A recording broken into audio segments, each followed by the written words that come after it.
শোনো, কালকে আমি স্বপ্নে দেখলাম আমি একটা বিড়াল খুঁজে পাইছি। কই বিড়াল? আরে ওটা তো স্বপ্নে দেখেছি। ও আচ্ছা, তারপর আর কি দেখলা? স্বপ্নে দেখে সেই বিড়াল আমাদের বাড়ির পেছনে মিয়াও মিয়াও করে ডাকতেছে। আমি ওর কাছে গিয়া ওরে আদর করছি, তারপর ওরে বাসায় নিয়ে আসছি। তাইলে তুমি বিড়াল পাবা একটা। কিন্তু আমি তো ওরে বাসায় রাখতে পারবো না ইয়ামিন। কেন পারবা না? আমার আব্বু বিড়াল পছন্দ করে না। এর আগেও আমগো একটা বিড়াল ছিল, আব্বু ওইটারে বাইর কইরা দিছে। তোমার আব্বুরে বুঝাইয়া বলবা, তাইলে দেখবা এইবার রাখতে দিবে। আব্বু শুনবে না। আন্টিরে বলবা, আন্টি আঙ্কেলকে বুঝাইয়া বলবে। আম্মু নিজেও বিড়াল পছন্দ করে না। তোমাকে বাসায় কি সবাই এরকম? হুম। থাক, তুমি মন খারাপ করো না, চলো এখন বাসায় চলে যাই।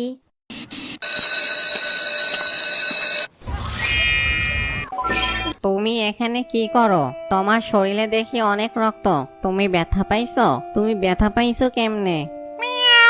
তোমার কি খিদা লাগছে? তোমার শরীরে তো অনেক ময়লা। চলো তোমারে বাসায় লইয়া যাই। শোনো, তুমি একদম শব্দ করবা না। বাসায় আব্বু আম্মু আছে, তারা তোমারে দেখলে বাইর কইরা দিব, ঠিক আছে?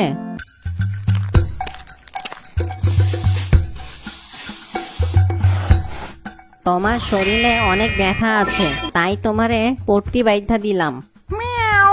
বুঝছি, তোমার এখন খিদা লাগছে। দাঁড়াও, আমি তোমার লাগা খাবার আনতাছি।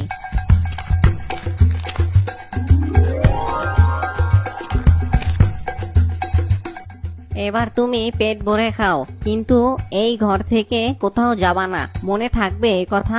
তুমি তাড়াতাড়ি খেয়ে নাও। আর শুনো, আমি না আসা পর্যন্ত তুমি এই খাটের নিচে থাকবা। তুমি এইখান থেকে বের হবা না, আর কোনো হাগুও করবা না। গন্ধ পাইলে আব্বু আম্মু বুইজা ফেলবে তুমি এখানে আছো। আর হ্যাঁ, পাদও দিবা না। পাদের গন্ধেও আব্বু আম্মু বইজা ফেলবে, বুঝছো? তাওফি, তুমি কি ভাত খাইছো বাবা? আম্মু, আমি তো এখনো ভাত খাই নাই। তাহলে এখানে একটা মাছ আসছিল, সেটা গেল কই? আমি কেমনে বলবো, আমি তো মাছ খাই নাই। তাওফির বাবা, তাইলে মাছটা তুমি খাইছো? আমি মাছ একটা খাইছি, আরেকটা ওইখানেই ছিল। তুমি নিজেই খাইয়া আমাদের বাপ ছেলের জিজ্ঞাসা করতেছো, তাই না? একদম ফালতু কথা কইবা না। আমি মাছ খাইলে তোমাদের কি আর জিগাইতাম? তাইলে বোধহয় কোনো বিড়াল এসে মাছ খাইছে। আব্বু কি বিড়ালটারে দেখা ফেলছে? তুমি এক কাজ করো, ঘরে যাতে কোনো বিড়াল না আসে তার জন্য সব জানলা বন্ধ করে রাখো। তুমি পাগল হইয়া গেছো। এই গরমে সব দরজা জানালা বন্ধ করে রাখি আর গরমে মরি?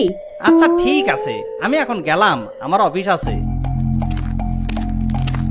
বিড়ালটারে ঘরে রাখা যাবে না, একটা কাজ করি, ওকে ইয়ামিনের বাসায় রেখে আসি।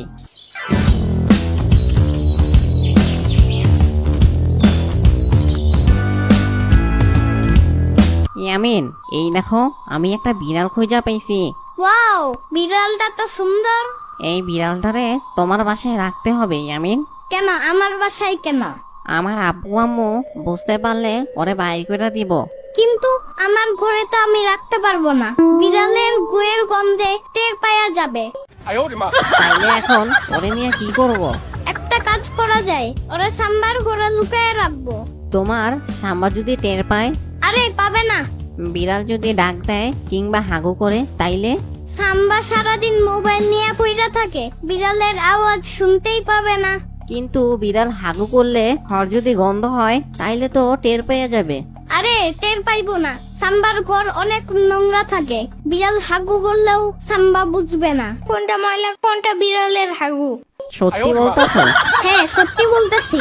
তাইলে ওরে এখানে রেখে গেলাম, আর তুমি ওরে খাবার দিয়ে লুকাইয়া। আচ্ছা ঠিক আছে। পানির নিচে ডলফিনটা তো জঙ্গলের মতন, হে যাবে জঙ্গলের মতন। পানির নিচে ডলফিনটা তো জঙ্গলের মতন। ইয়ামিন, এই ইয়ামিনের বাচ্চা, কি হইছে সাম্বা? এই বিড়ালরে ঘরে আনছে কে? আমি মানে? তার মানে তুমি আনছো। তোমার বিড়ালরে আমার ঘরে কেন রাখছো? রাখলে কি হইছে সাম্বা? তোমার বিড়াল আমার সারা ঘরে হাগু কইরা ঘর নষ্ট কইরা ফেলাইছে।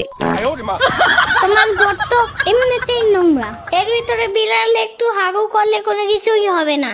কি আমার ঘর নোংরা? ইয়ামিনের বাচ্চা!